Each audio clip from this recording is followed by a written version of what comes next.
Hello, my dear student. Welcome to my YouTube channel Aim of Life Physics. Today we will discuss about percentage composition. Chemistry का एक छोटा सा portion है first chapter का, ठीक है, क्लास 11th का सम बेसिक कॉन्सेप्ट में। उसमें आपका है percentage composition.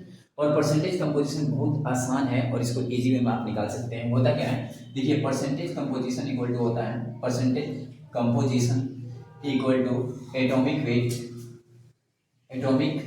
Wait into number of atom by mass of compound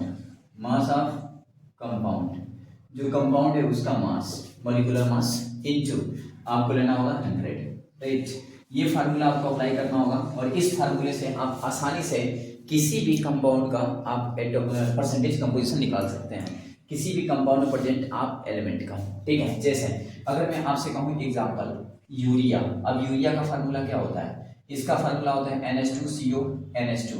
अगर मैं आपसे कहूँ कि बताइए जो यूरिया है इसका ये फार्मूला है, इसमें नाइट्रोजन कितना परसेंट है, how many percentage composition of nitrogen का परसेंटेज कंपोजिशन बताइए, तो कैसे बताएंगे आप। तो सिंपल है, सबसे पहले क्या करेंगे, परसेंटेज नाइट्रोजन इक्वल टू, बताइए नाइट्रोजन जो एटम देख रहे हैं इसका वेट कितना होता है, तो 714 होता है, इसका 7 इलेक्ट्रॉन 14 होता है 8 वेट, तो ये हो गया 14 into number of nitrogen atom कितना है इस पूरे कंपाउंड में 1 1 2 10 2 वही नंबर ऑफ एटम, ठीक, by total mass of atom. तो इसका टोटल मास निकालना पड़ेगा, तो इसका मॉलिक्यूलर मास कितना आएगा, तो जब निकालेंगे ना तो आएगा 16, कितना आएगा 16, निकाल लीजिएगा। अच्छा नहीं जानते हो देख लीजिए कैसे निकलता है। मान लीजिए NH2CO NH2 है, राइट, तो यहाँ पे नाइट्रोजन है तो इसका हो गया 14 प्लस हाइड्रोजन 2 प्लस कार्बन होता है 12 प्लस 6 12, ऑक्सीजन का होता है 16 प्लस नाइट्रोजन 14 प्लस 2। जब इसको ऐड करेंगे ना तो ऐड करना तो आता ही होगा 60 आएगा, ठीक। तो ये आएगा आपका 16 इंटू यहाँ पे हो गया 100, जीरो कैंसिल आउट हो गया, 2 3 6 हो गया और 140/3 हो गया, राइट, परसेंटेज नाइट्रोजन। इसको डिवाइड करेंगे तो आएगा आपका 46.66%, यानी कितना परसेंट आएगा आपका 46.66%। यानी यूरिया में अगर मैं नाइट्रोजन का कंपोजिशन पूछूं कि नाइट्रोजन कितना परसेंट है तो आपका है 46.66%। आप इस किसी भी कंपाउंड का आसानी से निकाल सकते हैं। जैसे मान लीजिए आपसे मैं कह दूं CaSO4 या CaCO3 ले रहा हूं मैं, कैल्शियम कार्बोनेट, मैं कहूँ इसमें कैल्शियम का परसेंटेज बताइए, तो कैसे बताएंगे, तो देखिए मैं बता रहा हूँ कैल्शियम का परसेंटेज कैसे निकालेंगे।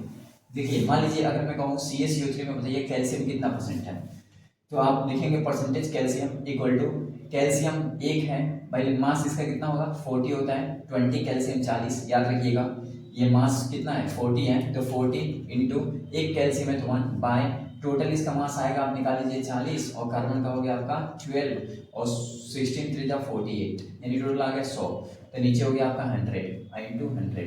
बताइए सॉल्व करेंगे तो कितना आ जाएगा, जब सॉल्व करेंगे तो आ जाएगा आपका 40%, यानी कैल्शियम कार्बोनेट में जो कैल्शियम है वो कितना परसेंट है 40% है। तो इस तरह से हम परसेंटेज कंपोजिशन को आसानी से निकाल सकते हैं और आप कोई भी कंपाउंड होगा आपको दिया जाएगा और उसमें से आप किसी भी एलिमेंट का आपसे पूछा जाए क्वेश्चन तो आप आसानी से उसका परसेंटेज कंपोजिशन निकाल सकते हैं। जैसे एक और एग्जाम्पल लेके दिखाता हूँ, मैं कहूँ आपसे बताइए H2SO4 लीजिए, H2SO4 सल्फ्यूरिक एसिड बेस्ड है, इसमें सल्फर कितना परसेंट है, आपसे पूछ दूं what is the percentage composition of sulphur in H2SO4, तो आप क्या लिखेंगे percentage sulphur equal to, sulphur का मास कितना होता है 32 होता है इंटू सल्फर एक ही बार है तो 1 बाय, अब टोटल इसका मोलर मास मॉलिक्यूलर मास निकालिए तो कितना होगा 2, 32 सल्फर का, ऑक्सीजन का 64, क्योंकि एक का 4 है ना तो 4 का 64 होगा, ठीक। अब इसको जोड़ दीजिए तो कितना होगा 98 आएगा, तो ये हो गया 98 इंटू 100। अब इसी को सॉल्व कर लीजिए 32 98 और इंटू 100, थोड़ा और काट लीजिए इसको, तो ये कितना होगा 2 2 2 4 9 और ये 16, यानी यहाँ गया 1600/49। अब इसी को डिवाइड कर लीजिए, सॉल्व कर लीजिए कितना आएगा, तो 1649, ठीक है, 3 टाइम्स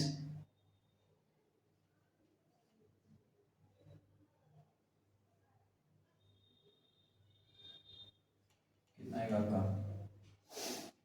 3, यहाँ बचा आपका 5 1 3, अब कितना बन जाएगा ये कितना 2 टाइम्स, यानी 32 पॉइंट कुछ आएगा, ले लीजिए ये काटेंगे तो आएगा 32 पॉइंट, और देख लेते हैं कितना आएगा। 2 9 आएगा, 2 2 9, ये आ गया आपका 2, यहाँ से 12 9 3.0। अभी जाएगा 5 4 20, 5 30 6 यानी 32.6% आएगा। यानी आपका अगर मैं कहूँगा कि H2SO4 में सल्फर का परसेंटेज कंपोजिशन बताइए, परसेंटेज कंपोजिशन, तो क्या बताएंगे आप? सल्फर का percentage composition equal to 32 into 1/98 in 100 solve करेंगे 30.6% आएगा। तो ऐसे आप किसी का भी निकाल सकते हैं, ठीक है। यानी कोई भी कंपाउंड आपको दिया जाए और उसमें से आपको किसी भी एलिमेंट का किसी भी एटम का अगर परसेंटेज कंपोजिशन पूछा जाए तो आप आसानी से इस फार्मूले के अकॉर्डिंग निकाल सकते हैं। तो please remember this formula and apply this and obtain any percentage of atom, ठीक है। किसी भी एटम के परसेंटेज को आप निकाल सकते हैं कंपाउंड, ओके। लिख लीजिए।